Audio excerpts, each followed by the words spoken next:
ಮಧ್ಯಂತರ ಬೇಲ್ನಲ್ಲಿರುವಂತ ದಾಸನದ್ದು ಮತ್ತೊಂದು ವರ್ಷೆ ಶುರುವಾಗಿದೆ.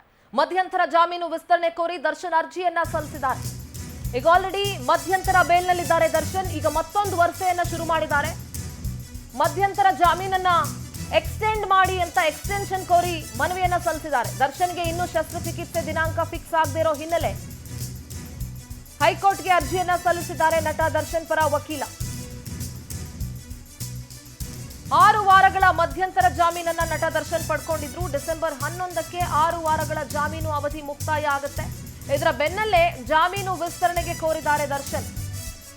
ಬಿಜಿಎಸ್ ಆಸ್ಪತ್ರೆ ವೈದ್ಯರ ರಿಪೋರ್ಟ್ ಜೊತೆಗೆ ಅರ್ಜಿಯನ್ನ ಸಲ್ಲಿಕೆ ಮಾಡಿದ್ದಾರೆ ದರ್ಶನ್ ಪರ ವಕೀಲರು. ಸುನಿಲ್ ಕುಮಾರ್ ಅರ್ಜಿಯನ್ನ ಸಲ್ಲಿಸಿದ್ದಾರೆ. ಇಮ್ಮಿಡಿಯೇಟ್ ಆಗಿ ಆಪರೇಷನ್ ಮಾಡಬೇಕು, ಆಪರೇಷನ್ ಮಾಡಿಲ್ಲ ಅಂದ್ರೆ ಪ್ಯಾರಾಲಿಸಿಸ್ ಆಗ್ಬಿಡುತ್ತೆ ಅಂತೆಲ್ಲ ಹೇಳಿ ಬೇಲ್ ತಗೊಂಡ್ರು. ಇಂಟರಿಮ್ ಬೇಲ್ನ ತಗೊಂಡ್ರಲ್ಲ. ಈ 5 ವಾರಗಳು ಇನ್ನೇನು ಈ 11ನೇ ತಾರೀಕಿಗೆ 6 ವಾರ ಮುಗ್ದೋಗುತ್ತೆ. ಇಷ್ಟು ದಿನ ಆದ್ರೂ ಯಾಕೆ ಆಪರೇಷನ್ ಮಾಡಿಲ್ಲ? ಜೈಲಿನ ಶಿಕ್ಷೆಯಿಂದ ತಪ್ಪಿಸ್ಕೊಳ್ಳೋದಕ್ಕೆ ಆಡ್ತಾ ಇರುವಂತಹ ಆಟ ಇದು. 5 ವಾರ ಕಳೆದ್ರೂ ಕೂಡ ಶಸ್ತ್ರಚಿಕಿತ್ಸೆಗೆ ದರ್ಶನ್ ಮಾತ್ರ ಮನಸ್ಸು ಮಾಡ್ತಾ ಇಲ್ಲ. ಬಿಜಿಎಸ್ ಆಸ್ಪತ್ರೆಯಲ್ಲೇ ಫಿಸಿಯೋಥೆರಪಿ ಟ್ರೀಟ್ಮೆಂಟ್ ಅನ್ನ ಪಡ್ಕೊಳ್ತಾ ಇದ್ದಾರೆ. ಇದನ್ನ ಜೈಲಿನಲ್ಲೂ ಕೂಡ ಪಡ್ಕೊಳ್ಬಹುದಾಗಿತ್ತು. ತುರ್ತು ಆಪರೇಷನ್ ಅವಶ್ಯಕತೆ ಇದೆ ಅಂತ ಹೇಳಿ ವಾದವನ್ನ ಮಂಡಿಸಿದ್ರು ದರ್ಶನ್ ಪರ ವಕೀಲರು.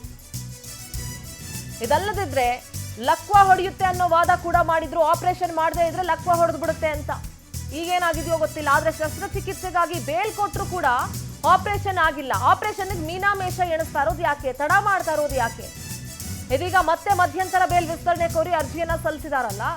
ಜೈಲು ಶಿಕ್ಷೆಯಿಂದ ಬಚಾವಾಗೋದಕ್ಕೆ ಆಡ್ತಾ ಇರೋ ನಾಟಕನ ಇದು? ಪ್ರಶ್ನೆ ಏನಲ್ಲ. ಎಸ್, ಅದಕ್ಕೆ ಆಡ್ತಿರೋ ನಾಟಕ ಇದು. ಮತ್ತೆ ಬೇಲ್ ಎಕ್ಸ್ಟೆಂಡ್ ಮಾಡಿದ್ರೆ ಮಾತ್ರ ಆಪರೇಷನ್ ಆಗುತ್ತಾ? ಇಲ್ಲ ಅಂದ್ರೆ ಆಪರೇಷನ್ ಈ ಟೈಮಲ್ಲಿ ಮಾಡಿಸ್ಕೊಳಕ್ ಆಗ್ತಾ ಇರ್ಲಿಲ್ವಾ? ಇಷ್ಟು ದಿನ ಆಪರೇಷನ್ ಮಾಡಿಸ್ಕೊಳ್ದೆ ಟೈಮ್ ಪಾಸ್ ಮಾಡಿದ್ ಯಾಕೆ? ಈ ಫಿಸಿಯೋಥೆರಪಿ ಟ್ರೀಟ್ಮೆಂಟ್ ಅನ್ನ ಜೈಲಲ್ಲೇ ಪಡ್ಕೊಳ್ಬಹುದಾಗಿತ್ತಲ್ಲ. ಜಾಮೀನು ಎಕ್ಸ್ಟೆಂಡ್ ಮಾಡಿ ಅಂತ ಹೇಳಿ ಇವಾಗ ಮತ್ತೆ ಅರ್ಜಿ ಸಲ್ಲಿಸಿದ್ದಾರೆ. ಇದನ್ನ ಅವತ್ತೇ ಪ್ರಿಡಿಕ್ಟ್ ಮಾಡಿದ್ವಿ.